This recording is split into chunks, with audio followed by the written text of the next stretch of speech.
네, 다음은 정민결님께서 질문 주셨고요. 테스 26,400원에 15% 매도 시점 질문 주셨습니다. 좀 전에 제가 앞에서 삼성전자에 대한 상담을 했었죠. 삼성전자 강하게 얘기가 들었습니다. 스마트폰도 좋고 가전 쪽도 좋고 앞으로 향후에 모멘텀을 삼을 수 있는 내용들이 있다. 그리고 반도체 시장 좋다라고 이야기 드렸어요. 그러면은 삼성전자와 같이 투자에 대한 부분들이 크게 진행된다면은 수혜받는 기업은 테스 같은 기업들이에요. 얼마 전에 테스의 움직임이 상당히 강했었죠. 테스의 주가 먼저 보도록 하겠습니다. 삼성전자가 만약에 최근에 움직임 보도록 하죠. 주가 차트를 보시게 되면은 날짜가 7월 23일 날 크게 급등세를 보였습니다. 그리고 나서 좀 주가가 숨고르기 형상이 나타나고 있는데, 자, 이때 당시에 움직임이 나왔던 내용이 이 뉴스였어요. 삼성전자가 파운드리에 대한 투자가 나왔을 때 테스가 파운드리에 대한 공급 계약을 체결했다. 자, 테스는요 원래 메모리 쪽에 대한 투자가 메모리 쪽에 공정의 장비를 공급을 주로 했던 기업이에요. 파운드리 쪽이 아니라. 그런데 최근에 와서 삼성전자가 평택지지에 공장 세 곳을 공장 3개를 더 증설한다고 했죠. 그 모두 다 디램이에요. 그러면 디램에 대한 투자 나오면은 반드시 테스와 같은 기업들이 장비 공급에 대한 부분들을 1차적으로 받습니다. 저는 테스에 대해서 걱정하지 않아요. 또한 지금 반도체 디램 공장을 더 증설한다? 차세대 디램에 대한 준비를 하고 있는 겁니다. DDR5에 대한 양산을 준비하는 거예요. 그러면 기존에 있었던 공급했던 기업들에 대한 장비들을 우선시해서 받아올 것이고 그 안에서 추가적으로 기술에 대한 업그레이드하는 정도인 것이 테스와 같은 기업들은 먼저 선택될 회사이다.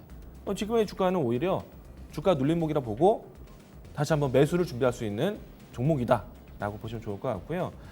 그러면 이 종목에 대한 목표가는 언제 보셔야 되냐면은 주가를 한번 보도록 하겠습니다. 과거에 이 종목이 2016년도 17년도 이때 가장 강했어요. 삼성전자가 디램으로 가장 큰 돈을 벌 때가 2016년, 17년, 18년도입니다. 18년도 때는 무역 분쟁 때문에 다른 여타 기업들이 모두 다 하락을 했어요.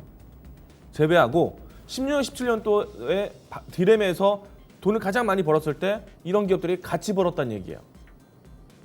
이제 디램에서 크게 큰 돈을 벌 수 있는 시기가 옵니다. DDR5. 연내 양산 기대해보고 있고요.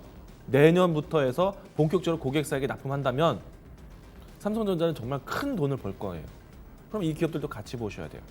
그래서 반도체 여러 공정들에 대한 수혜주들을 분류를 빠르게 하셔야 되겠고, 적어도 다시 한번 최근에 와서 시스템 반도체, 낸드 플래시, 파운드리 사업에 대한 키워드를 새로 알면서 그들 관련된 종목들 많이 찾아봤지만 역시나 또 디램 관련된 종목들 또 보셔야 돼요. 제가 디램에 대한 이야기들 굉장히 많이 강조합니다.